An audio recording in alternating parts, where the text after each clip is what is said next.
तो मतलब पहले ये बात समझ लो कि ये चीजें तुम्हें फिक्स पहले करनी है, एक एरिया वाइज इसको डिवाइड करना है, ठीक है, कि ये मैक्सिमम जगह लेता है, ये कम लेता है, इसके बाद ये ओपन एंड है, वर्किंग आपको करनी है, और क्वेश्चन पढ़ के आपको समझ में आएगा और भी वर्किंग क्या करनी है। तो एडजस्टमेंट क्या क्या है यहाँ पे मैडम, बताओ एडजस्टमेंट क्या क्या है आपके पास यहाँ पे। रिजर्व्स एंड सरप्लस है। एडजस्टमेंट पूछा है madam, that is notes to account, इसका डिफरेंस समझो। Notes 12%। To account is part of balance sheet, they are not adjustments. तो बाहर एडजस्टमेंट्स क्या है आपके पास? 12% debentures were redeemed on 31st March मतलब 2000। ये इंफॉर्मेशन है, जो एजम्पशन हम रखते थे, ये एजम्पशन खुद दे रहे हैं हमें कि end of the year redeem या जो भी कह रहे हैं इशू है, क्या कह रहे हैं ये, वह Redeemed। रिडीम्ड, मतलब जो डिबेंचर रिडीम हुए वो एंड ऑफ द ईयर हुए, मतलब जो परसेंटेज अप्लाई करना है इंटरेस्ट ऑन डिबेंचर निकालने के लिए, वो हमें ओपनिंग पे निकालना है। तो जो अजम्पशन हमने ले रखा था वो इन्होंने ही लिख के दे दिया है, तो अब हमें अजम्पशन लिखने की जरूरत नहीं है, this is normal to us. दूसरा क्या है madam? Tax 70,000 was paid during the year। मतलब यू नीड, अगर टैक्स बाहर गिवन है तो ऑटोमेटिकली ये थर्ड केस पे फॉल कर रहा है, तो you will need space head for tax also. So I will try to adjust the things between this two, यानी कि दूसरा मुझे प्रोविजन फॉर टैक्स अकाउंट भी बनाना होगा। तो थोड़ा सा मैं मैनेज करूंगा, यहाँ पे चीजें थोड़ी कम लिखूंगा, पर आप लोगों को पूरा फुल फ्लेजेड लिखना है, मेरे को कम लिखना अलाउड है, आप लोगों को नहीं। सो प्रोविजन फॉर टैक्स, मैंने एक छोटा अकाउंट यहाँ पे खोल दिया, ये भी पार्ट ऑफ फॉर्मेट है, ये मुझे एडजस्टमेंट पढ़ के समझ में आ गया कि इतना तो करना पड़ेगा मुझे। और सबसे पहले मुझे चाहिए स्टेटमेंट ऑफ पीएनएल का डिफरेंस, यानी कि difference of closing minus opening, सीधा बता दो कितना है। क्लोजिंग कितना है आपका 2 lakhs और ओपनिंग? minus 50,000 तो क्या हुआ, प्रॉफिट है कि लॉस है? profit। Closing is 2 lakh minus minus 50,000, तो कितना हो गया? 2,50,000 का प्रॉफिट हो गया ना फिर तो। या लॉजिकली समझो तो पिछले साल 50,000 का घाटा चल रहा था, अब हम 2 लाख की प्रॉफिट पे, तो इसका मतलब हुआ कि हम टोटल 2,50,000 का प्रॉफिट अर्न किया हमने इस साल। तो ये एक पहली चीज है जो हमें लिखनी है, बट ये मैंने रफ स्टाइल लिखा है, आप लोग नहीं लिखोगे, आपको जो तरीका सिखाया गया उसी में लिखना है आप। तो अब पहली एडजस्टमेंट पे आते हैं मैडम, क्या है आपकी पहली adjustment? debentures were redeemed on 31st March तो 2015। आपके पास डिवेंचर कितने हैं ओपनिंग दिख रहे हैं आपको? हाँ। ओपनिंग डिवेंचर्स कितने हैं आपके पास? 5 lakhs। तो आपके ओपनिंग पे 12% अप्लाई होगा, क्योंकि हाँ। क्लोजिंग डेट पे आपने रिडीम किया है, तो ओपनिंग डेट पे अप्लाई होगा ना। तो 12% ऑफ 5 लाख इज 60,000, ठीक है। तो ट्रीटमेंट क्या है इसकी? ट्रीटमेंट, फाइनेंस में हाँ, आएगा ना इंटरेस्ट। वो ऑपरेटिंग में आता है, वो यहाँ पे non cash and non operating expense में, वो हेड मुझे नहीं लिखना होता, मुझे डायरेक्टली ऐड करके दिखा देना है यहाँ पे इंटरेस्ट ऑन डिवेंचर्स, और अंदर की तरफ रखना है 60,000 because there could be more items, ठीक है। दूसरा कहाँ आएगा मैडम? फाइनेंसिंग। तो ओवर है फाइनेंसिंग में आएगा इंटरेस्ट ऑन डिवेंचर्स पेड, है ना, एंड दैट इज 60,000 नेगेटिव, ये हम डायरेक्टली बाहर लिखते हैं क्योंकि पेमेंट गई है हमारी, ठीक है। श्रीन अगला क्या है? Tax 70,000 was paid during तो the क्या year. करना है इसका? Provision for tax की adjustment करेंगे. तो बेसिकली केस 3 लग रहा है जो अभी लास्ट हमने पढ़ा है, राइट। तो उसके लिए मुझे क्या चाहिएगा, उसके लिए चाहिएगा पहले तो बैलेंसेस, तो बैलेंस ब्रॉड डाउन बताओ और बैलेंस कैरेट डाउन बताओ, इनका कितना है? Brought down है 90,000. ओपनिंग बता रही है ना, ब्रॉड डाउन है 90,000 द ओपनिंग फिगर, फिर 70,000 carried down. 70। अब टैक्स पेड गिवन है, तो डेबिट पे आएगा क्रेडिट पे आएगा? Debit. पेड ही गिवन है ना, मेड तो नहीं गिवन है। नहीं, paid. तो डेबिट पे हम क्या लिखेंगे, बैंक, राइट, कितना? 70,000. 70,000, तो ये टोटल हो गया 140,000 है ना। तो 140 माइनस 90 कितना हो गया? 50,000 यहाँ आ रहा है। अब ये फिगर किस चीज का है? This is statement of profit and loss, this is the balancing figure. तो 4 फिगर होंगे जिसमें से 3 गिवन होते हैं अगर थर्ड ट्रीटमेंट होती है। तो अब इसको कहाँ ले जाना है मैडम, इनके फिगर्स को? बैंक वाला बैंक ऑपरेटिंग वाला के जो लास्ट पेड में, है वो कहाँ जाएगा? ऑपरेटिंग के लास्ट में, cash flow from we can operation में। अप्रोक्सीमेटली प्लेस इट, क्योंकि एक ही लाइन आती है टैक्स पेड के नीचे, तो इसलिए हम अप्रोक्सीमेटली इसे यहाँ पे लिख सकते हैं, टैक्सेस पेड, और नेगेटिव में फिगर कितना आएगा? 70,000। दूसरा बताओ कहाँ जाएगा? Statement net of P&L profit में जाएगा ना, ऐड होगा। तो ये यहाँ ऐड होगा वर्किंग में, एप्रोप्रिएशंस में।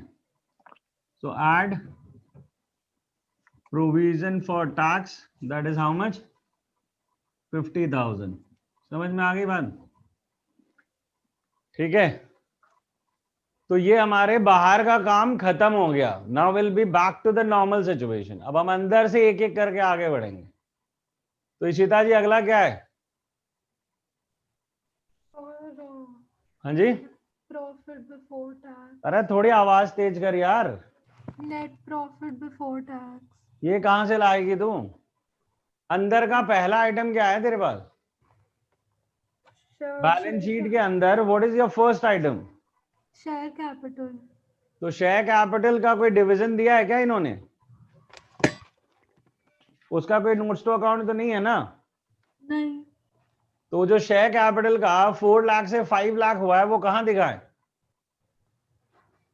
हाँ madam, you have to follow an order. हम जब एडजस्टमेंट खत्म कर लेंगे, हम इसमें सबसे पहले एडजस्टमेंट्स को खत्म कर रहे हैं और उसके बाद हम जा रहे हैं अंदर के आइटम को वापस नॉर्मली ट्रीट करने की। 1 बाय 1 आएंगे, जो हो चुके उसे इग्नोर कर दो। तो पहला आइटम क्या है आपका? शेयर कैपिटल है ना। तो शेयर कैपिटल की जो इंक्रीज हो रही है वो कहाँ आएगी इसमें? फाइनेंसिंग। तो फाइनेंसिंग में ये लिख रहे हैं हम, that is proceeds from issue of shares. कितना है? 1 lakh, and that is positive. अभी इशिता जी आप वहीं रहो और ये बताओ कि अगला आइटम क्या है? Reserves and surplus. और उसके आगे 1 लिखा हुआ है ना, हाँ, तो वो नोट्स टू अकाउंट में आपको नीचे जाना है तुरंत। तो वहां क्या क्या लिखा हुआ है? बैलेंस इन स्टेटमेंट ऑफ, तो वो तो हमने ले लिया ना, balance in statement of P&L, तो ये तो इग्नोर करो जो ले चुके। दूसरा क्या गिवन है long term borrowings. Madam? Reserves and surplus के अंदर बस ये एक ही आइटम है क्या? हाँ, तो फिर ये तो कर चुके हैं हम। अब हम लॉन्ग टर्म बोरोइंग्स में आते हैं। तो लॉन्ग टर्म बोरोइंग्स का क्या करोगे? उसका 12% का आपने किया है काम, है ना, बट उसके डिफरेंस का अभी तक कुछ नहीं किया है आपने। समझ रहे हो बात को? जो लॉन्ग टर्म बोरिंग है उसमें भी नोट्स टू अकाउंट है ना, तो अंदर जाके देखो वो 10% लॉन्ग टर्म लोन दिख रहा है, सॉरी 10% लॉन्ग टर्म लोन दिख रहा है। ये 12% किसने बताया यार मुझे? 12% डिबेंचर्स। ये 60,000 तो मेरा गलत है ना फिर। ये 50%, 50,000 आना चाहिए ना मेरा। सर 12% ही है। ओके सॉरी, मैं थोड़ा उधर 46 60 आएगा सर। सॉरी। चलो आगे चलते हैं। So basically long term borrowing is 50,000 reduction हो रही है ना इस पे। जो डिबेंचर है इसमें 50,000 की जो रिडक्शन है वो भी तो दिखानी पड़ेगी ना। जो परसेंटेज का खेल है वो तो इंटरेस्ट का खेल है, और जो डिफरेंस का खेल है वो उसके इशू या रिडेम्पशन का खेल है। तो दोनों अलग अलग चीजें है ना। 12% तो हमारी इम्प्लाइड एडजस्टमेंट है, वो तो हमने कर ली, और जो ये डिफरेंस है उसका तो हमें खुद करना पड़ेगा। तो कहाँ जाएगा मैडम? इन फाइनेंसिंग में ही। नेगेटिव की positive? Negative. So that's basically redemption of debentures. Aayan अगला क्या है? Short term borrowings. तो ये नेगेटिव जा रहा है। शॉर्ट टर्म बोरिंग्स का क्या करें? उसका भी नोट्स टू अकाउंट है क्या? तो उधर जाओ, उधर देखो ना, आइटम का नाम क्या है? Bank overdraft. तो क्या करोगे इसका? कहाँ आएगा बैंक ओवरड्राफ्ट? ऑपरेटिंग। ऑपरेटिंग नहीं आएगा सर, वो फाइनेंसिंग का पार्ट है, जाके देखो वहां दोनों आए हुए हैं, इंक्रीज इन बैंक ओवरड्राफ्ट और कैश क्रेडिट और डिक्रीज इन बैंक ओवरड्राफ्ट और कैश क्रेडिट। ये इंक्रीज है कि डिक्रीज है? एक सेकंड, हाँ जी, इंक्रीज है। तो इंक्रीज इन बैंक ओवरड्राफ्ट यहाँ लिखोगे ना सर इसमें फाइनेंसिंग। एक चीज पूछनी है, हाँ बोलो। अगर बैंक ओवरड्राफ्ट नहीं लिखा होता सिर्फ शॉर्ट टर्म बोरिंग्स, फिर वो अभी होता है, वही सेम ट्रीटमेंट होती है। यही होती है। बैंक ओवरड्राफ्ट और कैश क्रेडिट के बगल में शॉर्ट टर्म बोरिंग्स भी लिख लो। Basically short term borrowing head के नीचे ये बेसिक चीजें होती है जो दी होती है। अगर क्लैरिटी चाहिए तो जहां पे आपका इंक्रीज और decrease in bank overdraft and cash credit लिखा है वहां स्लैश डाल के शॉर्ट टर्म बोरिंग्स भी डाल दो। ठीक है, तो कितना इंक्रीज हुआ है जी? 1 लाख। तो 1 लाख ये पॉजिटिव होगा कि नेगेटिव? पॉजिटिव। क्योंकि पैसे आ रहे हैं, सॉरी। ठीक है, यूवी अगला क्या है?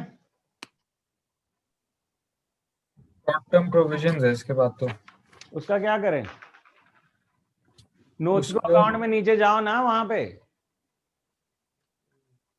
ये तो प्रोविजन फॉर टैक्स ही है ना। तो फिर जब इतना भी आइडेंटिफाई नहीं कर पा रहे हो तो समझो ना ये ऑलरेडी हो चुका है, तो इसका तो कुछ भी नहीं करना। फिर क्या है? फिर इसके बाद एसेट्स आ गया। सुनाई नहीं दिया। एसेट्स आ गए। एसेट्स नहीं, करंट एसेट्स बोलो, या मतलब क्या Non-current। तुम्हारे करंट लायबिलिटी में क्रेडिटर वगैरह नहीं है क्या? हाँ चलो नहीं है, कोई बात नहीं। अब हम नॉन करंट एसेट्स में आ गए, राइट? तो क्या है पहला आइटम नॉन करंट एसेट्स का? फिक्स्ड एसेट्स में टैंजिबल एसेट्स। तो क्या करें ये- उसका? इसको ये तो बढ़ है, परचेज होगा, लेकिन इसमें डेप्रिसिएशन भी है। कहाँ है डेप्रिसिएशन भाई? नोट्स टू अकाउंट्स में। नोट्स टू अकाउंट में तो फिर नोट्स टू अकाउंट की ही बात किया करो ना, वो ऊपर वाला फिगर रेलेवेंट नहीं है, उसकी डिटेल ही रेलेवेंट होगी ना मेरी। तो आपको वहां पे गिवन है बेसिकली जो प्लांट एंड मशीनरी या व्हाटएवर क्या है हमारे पास, मशीनरी की वैल्यू गिवन है और लेस अक्यूमुलेटेड डेप्रिसिएशन।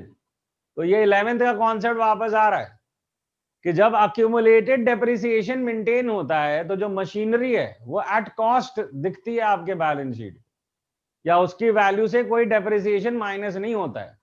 तो मशीनरी जो यहां दिख रही है वो एट कॉस्ट है, और जो आज तक का डेप्रिसिएशन एक्यूमुलेटेड है वो माइनस करके अलग से दिखाया गया। तो हमें इन इंडिविजुअल फिगर्स को देखना होगा। मशीनरी के डिफरेंस से तुम्हारा परचेज या सेल निकलेगा, और जो अक्यूमुलेटेड डेप्रिसिएशन का इंक्रीज है वो बताएगा कि इस साल का डेप्रिसिएशन क्या है। तो इसे थोड़ा स्टार लगा लो, ये इंपॉर्टेंट एस्पेक्ट है, आगे जाके और थोड़ा ब्रॉड होगा। तो पहले तो ये बताओ कि मशीनरी का डिफरेंस क्या है, इंक्रीज है डिक्रीज है? इंक्रीज है। क्या है? इंक्रीज। अरे वॉइस ही नहीं आ रही भाई तेरी यार। इंक्रीज है, इंक्रीज। इंक्रीज अगर हो रही है तो तो कहाँ इन्वेस्टिंग लिखोगे? इन्वेस्टिंग में तो इन्वेस्टिंग में क्या लिखोगे यहाँ पे? Purchase of fixed assets. तो परचेज ऑफ फिक्स्ड एसेट्स कितने का है? How much increase? कैलकुलेट करना पड़ेगा। कैलकुलेट भी मेरे से ही करवाएगा क्या? नहीं मैं करके दे रहा हूँ, 1 मिनट। तो खुद तो कर ले कुछ यार। 3 लाख तो दिख रहे हैं, 3,79,3,82,000 हो गए सर। हाँ, चलो 3,82,000 तो 3,82,000 पॉजिटिव है नेगेटिव है? नेगेटिव। क्योंकि हम खरीद रहे हैं तो पैसे जाएंगे। ठीक है, ओ जी अगला क्या है? सर अगला आ जाता है इंटेंजिबल एसेट्स। क्या है, कौन सा? और सुनो, सॉरी दैट वाजंट कंप्लीटेड। युवराज वो बता आगे, जो मशीनरी का डेप्रिसिएशन भी तो लेना है नीचे। एक्यूमुलेटेड डेप्रिसिएशन का जो डिफरेंस होगा वो डेप्रिसिएशन होगा, वो कहाँ आएगा? हाँ जी सर,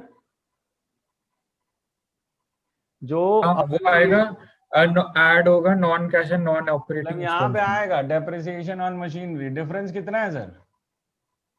डिफरेंस है 99,000। हाँ जी 99,000। ठीक है, 99,000 यहाँ आ गया, राइट? अब बताओ जी अगला क्या है?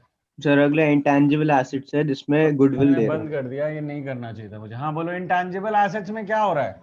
गुडविल दे रखी है जो डिक्रीज हो रही है 10,000 से, तो कहाँ आएगी? ये ऑपरेटिंग में आ जाएगी, ऐड करेंगे हम इसे राइटिंग। नॉन कैश आइटम्स में ना? हाँ हाँ दैट इज बेसिकली, अगर अच्छा वर्ड यूज करे तो amortization है क्या ये ऑफ गुडविल, और राइटिंग ऑफ गुडविल, हाँ क्योंकि डिक्रीज है। कितने की डिक्रीज है? 10,000। 10,000 की। वो जी अब इसे खत्म करवाओ, बताओ और कोई आइटम है नीचे? अगला non current investment. Okay, we have still to go, things are there. तो नॉन करंट इन्वेस्टमेंट का क्या करें? इन्वेस्टिंग में आ जाएगा, परचेज ऑफ नॉन करंट। बढ़ रहा है कि कम हो रहा है? ये बढ़ रहा है। तो बढ़ रहा है तो फिर से purchase of non current investment हो गया, कितना है इंक्रीज? 25,000 तो दैट्स पॉजिटिव और नेगेटिव? नेगेटिव। तो नेगेटिव, क्योंकि पैसे जा रहे हैं, हमने खरीदा है। उसके बाद क्या है? करंट एसेट्स में आता है करंट इन्वेस्टमेंट जो तो भी मतलब चाहिए। अब हमारे पास करंट एसेट है, current investment is part of cash and cash equivalent, और बाकी करंट एसेट ही बचे हैं सिर्फ, यानी कि वो जो यहाँ का काम है सिर्फ वही बचा है अब हमारे पास। सो नाउ अब हम सारा काम खत्म करने की पोजीशन में है, ठीक है? तो ये हो गया हमारा यहाँ से 3 लाख। सर यहाँ पे इन्वेंट्री भी है ना? हाँ, क्या है? इन्वेंट्री करंट एसेट में। सारे करंट एसेट में तो आते सरकार, ऐसे क्यों कर रहे हो आप? ये एडअप करेंगे 1,09,000 प्लस 169,000, ये 964, ये आ गया तुम्हारा net operating profit before working capital changes. एक बात बता दूं कि ये जो शॉर्टकट है सिर्फ मेरे लिए है, तुम्हारे लिए नहीं है, तुम्हें फुल पे लिखना होगा। अब ऐड करेंगे हम यहाँ पे क्या?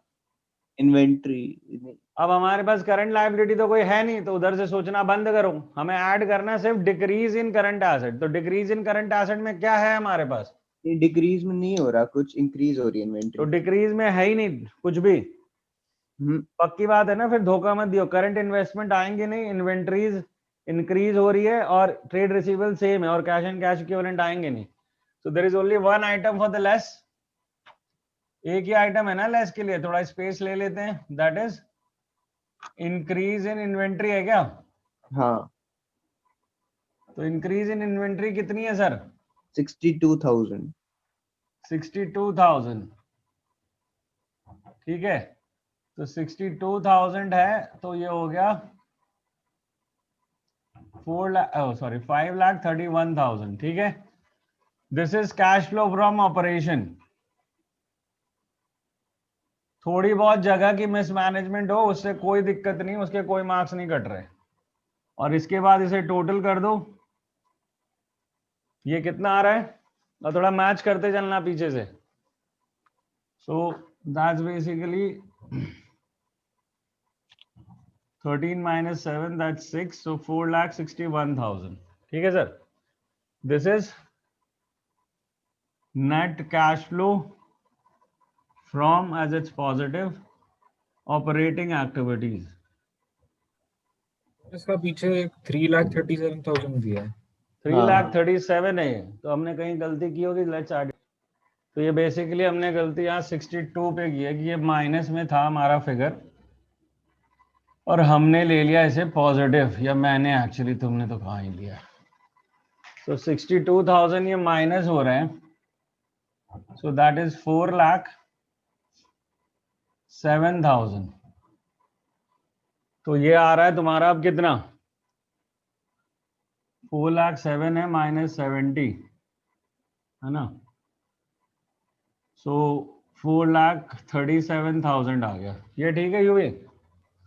3,37,000 है पीछे। अच्छा वो 3 है यार, वो तो कैलकुलेशन 337 ही है यार, ठीक है? तो एक ये हो गई ऑपरेटिंग, दूसरी है ये फाइनेंस इन्वेस्टिंग। तो इन्वेस्टिंग भी ऐड ही होके नेगेटिव होगा, ये 4,07,000 negative. This is net cash flow used in investing activity, ठीक है जी? ये net cash flow used in आ गया, और फिर यहाँ पे इसे टोटल करते हैं, ये 60 प्लस 50 110, 10 बचा तो 1,10,000 ही आ रहा है positive. So this is net cash flow from financing activities. ठीक है, तो ये 3 वेरीफाई कर लिए यूवी तूने. लास्ट वाला 90 आ रहा है. तो कैलकुलेशन फिर एरर करा है मैंने कहीं पे. ये वो तो नहीं होगा जो टैंजिबल एसेट अकाउंट 110 है. नहीं ठीक है वो कैलकुलेशन एरर है. 110 माइनस होगा 90 बचेगा, कोई दिक्कत नहीं है. ठीक है, वो हड़बड़ में उधर वो कर दिया था. चलो anyways, so this plus 1 plus 2 plus 3 करना है. तो क्या आएगा, पॉजिटिव आएगा क्या? ये तो नेगेटिव सा दिख रहा है कि पॉजिटिव है? पॉजिटिव है. So that is net increase in cash and cash equivalent. कितना है भाई? 337 माइनस 4,07,000. ये कितना? 70,000 नेगेटिव. 20,000 का है. 20,000 पॉजिटिव हो गया. क्या कह रहा है बेटा? 20,000 का ही है. 20,000 पॉजिटिव हो गया. अब ऐड करना है, नकुल बता जरा, ऐड करना है यहाँ पे opening cash and cash equivalent. कितना होगा? Add opening cash and cash equivalent. Nakul कितना होगा? उससे ही पूछ रहा हूँ. हेलो, आवाज आ रही है सर? 1,20,000. 1,20,000. 20,000. एडिशन बता, क्या चीज लिया है? 60,000 का वो कैश एंड कैश इक्विवेलेंट हाँ, और 60,000 का करंट इन्वेस्टमेंट. क्या बोलता है, सुनाई क्यों नहीं देता मुझे तू? 60,000 का लिखा है? Current investment. हाँ, 60,000 का current investment sir. Cash and cash equivalent से 60,000 का. दोनों 60 है ऐसे बोलना, वो कंफ्यूजन तो रहेगी ना. जब दोनों फिगर 60 है तो वो कंफ्यूजन रह जाती है. गुस्सा क्यों हो रहा है? 1,20,000 यहाँ आ गया, तो इसका मतलब अल्टीमेटली 1,40,000 आना चाहिए तेरा. That is closing cash and cash equivalent. तो ये आ रहा है क्या तेरा? उसकी कैलकुलेशन बता नकुल. सर सही है. सही वो है. कैश एंड कैश इक्विवेलेंट है 90,000 हम्म. और करंट इन्वेस्टमेंट है 50,000. So 50,000 plus 90,000. So 140. This is my verification. So ये हल्की फुल्की चीजें छोड़ो, पहले सोचो कि सब जगह सही पहुंचना सीख जाओ. ये एडजस्टमेंट सब पॉसिबल है, राइट? पहले लोकेशन से खेलना सीखो, तब जाके कहानी सही बनेगी.